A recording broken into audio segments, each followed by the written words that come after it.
Hey guys, welcome to today's video.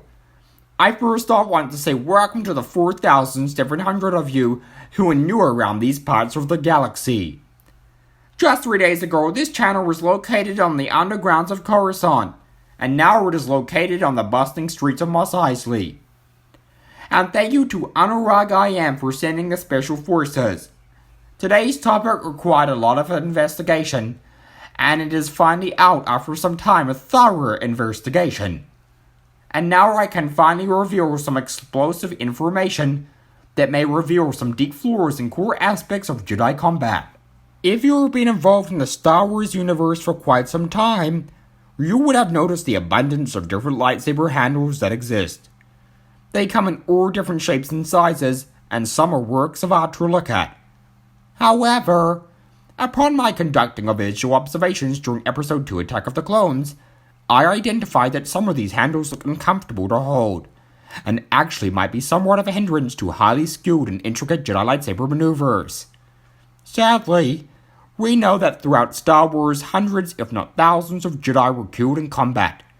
And have you ever wondered if there is more than meets the eye to these sobering statistics? My research has centered around the Battle of Geonosis as my case study, and I have compiled a list of known Jedi deaths and carried out an investigation into what lightsaber handle they used to see if there was a correlation where their particular lightsaber handles resulted in higher death rates. I then sought to compare that data with the known Jedi to have survived, to see whether their lightsaber handles were more comfy and better equipped to handle difficult lightsaber maneuvers in high-stress environments like the Petronaki Arena on Geonosis. Now, the reason I am so fascinated in this topic, and I would go as far to say passionate, is because I am a tennis player. And as you will all know, tennis rackets have handles on them. Now, if you are a tennis player, you will know that the handle of the racket can affect your play, and even produce higher chances of loss if the racket is scuffed, or the padding is falling off, or if the handle is bigger or smaller. All of these factors can have a profound impact on how well you perform, and I would imagine the exact same thing applies for lightsaber handles. 212 Jedi overall were employed on Geonosis to rescue Obi-Wan, Anakin, and Senator Padme Amidala. It first must be noted that not all members of what is known as the Strike Team fought in the Petronaki Arena, and this study's primary focus is on those Jedi in the Petronaki Arena. So let's jump right in and analyze the data. Starting off, we have the lightsaber handles of those Jedi known to have died in the Petronaki Arena. First, we have this handle here used by Fi Surge. It is widely known that Fi Surge was killed by battle droid fire. Now, conducting an analysis of it would reveal to me that it is a fairly standard handle. Visually, there is nothing too uncomfortable about it. However, if we zoom in a little closer, this light detail here, and a knob component down here, may make it slightly more harder to get a firm grip on the saber, and therefore higher risk of it falling from the hand, and then subsequently being killed as a result of droid fire. Let's continue to look at other saber handles. So here we have Nakanis Tasu, who was killed. Zooming in on this picture, we can see that his lightsaber is pretty straightforward. But at the bottom here, we see this kind of detail. These loop kind of rings extend relatively far out, and create a large width at the bottom of the handle. Now, if I found myself needing to hold the handle lower down for whatever reason, this detail would cause serious hindrance, and not allow me to get a tight grip, which could therefore increase a higher risk of mortality. Here is Sarissa Jing, who perished, and this is her lightsaber. Okay, but this is crazy. All three of the lightsabers thus far have almost been identical. It's the silver, fairly straightforward design, but look closer at the elevated knobs which have been present on all three of the handles thus far.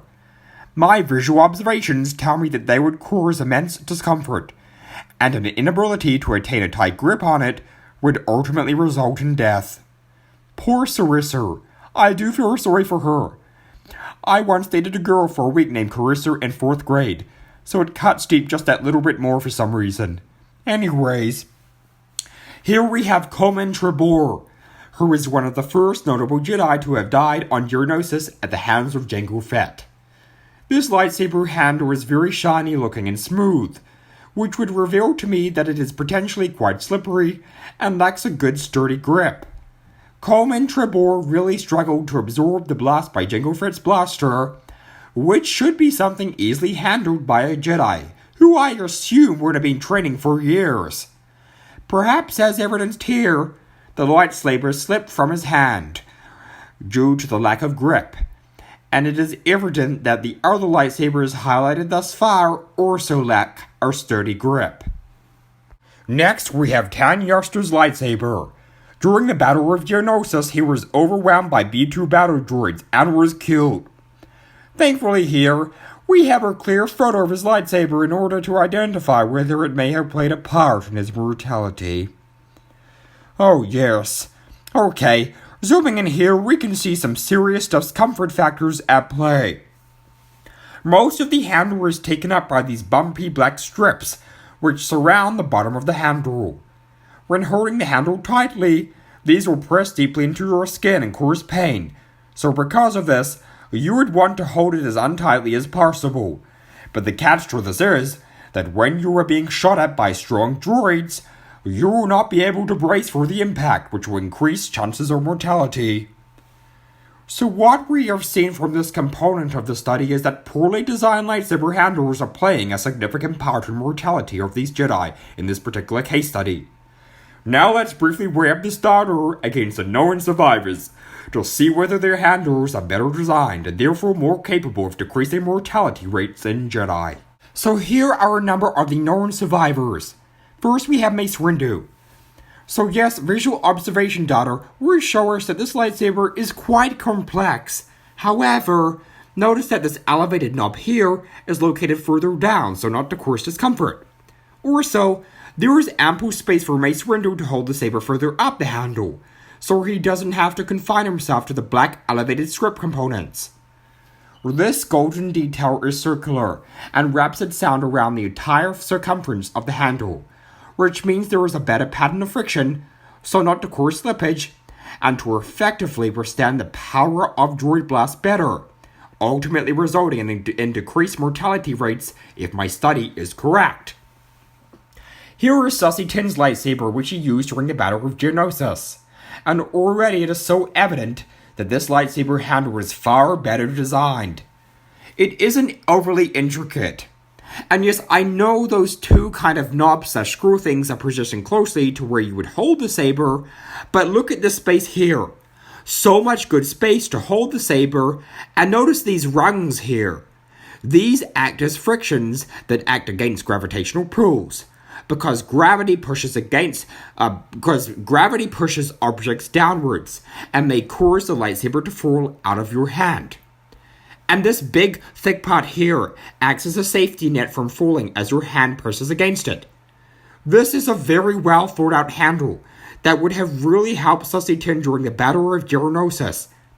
And it is so sad that the other Jedi did not have access to this handle for whatever reason. Lastly, as part of the data used to determine whether lightsaber handles had a significant influence on mortality rates during the Battle of Geonosis, is this lightsaber here, used by the one and only Luminara Unduli during the Battle of Geonosis. She subsequently survived the battle, and it's easy to see why. Once again, this lightsaber has two very uncomfy looking details at the bottom, but again, it's this space here which is crucial. This space employs the use of circular rungs that wrap themselves around the 360 circumference of the handle, and ultimately acts as friction against gravitational pulls. This allows her to hold onto the lightsaber tightly, and absorb droid and super battle droid blasts. Overall, this data analysis shows that this lightsaber significantly decreases risk of mortality. So there you have it. The thesis of this study has been answered. Lightsaber handles played a very significant and somewhat detrimental role for some during the Battle in Geonosis within the Petronaki arena. Those that had smooth lightsaber handles with no friction 360 circumference rungs were more likely to be killed, which is an incredibly sad and sobering statistic that really should have been investigated and looked into after the Battle of Geonosis. The Jedi were a tad complacent in my humble opinion. And if you're not already convinced by my investigation, then look no further than the chaotic mess that is Kylo Ren's lightsaber handle. There is no data to support a higher risk of mortality yet, but I imagine that thing with the blades coming out the side would be a serious liability and hindrance to highly skilled lightsaber maneuvers. Handlers do really play a difference in my humble but data-supported investigation. I hope you enjoyed this video. Keep your eyes peeled for the next, where I will be tackling more neglected lore topics. This was a really fun investigation that I would seriously consider using if I was writing an honors or master's degree, and maybe you guys should too. Comment down below your thoughts and opinions, and I'll see you all in the next video. And welcome to the Star Wars Archives, where you will well and truly find the archives are complete. We lost the transmissions. We lost the transmissions. We lost the transmissions. We lost the transmissions.